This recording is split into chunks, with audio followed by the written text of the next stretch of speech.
পছন্দের রাজনৈতিক দলের একনিষ্ঠ সমর্থক হতে অনেকেই নানা রকম নিবেদিত কাজ করে থাকেন, কিন্তু রাজবাড়ীর কালুখালী উপজেলার কাঠমিস্ত্রি সাবু মণ্ডল করেছেন এক অদ্ভুত কাজ।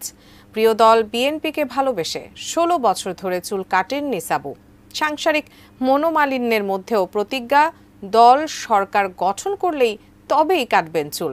তবে এই সিদ্ধান্তের পেছনে রয়েছে একটি দুঃখময় স্মৃতিও। বিস্তারিত ডেস্ক রিপোর্টে। ৪০ বছর বয়সী সাবু মণ্ডল পেশায় একজন কাঠমিস্ত্রি, তবে তার আরেকটি পরিচয় হচ্ছে তিনি বিএনপির একজন একনিষ্ঠ কর্মী। সেই পরিচয়কে জোরালোভাবে ধারণ করতেই করেছেন এক অদ্ভুত কাজ। বিএনপি ক্ষমতায় না আসা পর্যন্ত চুল কাটবেন না এমন প্রতিজ্ঞা করে কাটিয়ে দিয়েছেন ১৬টি বছর।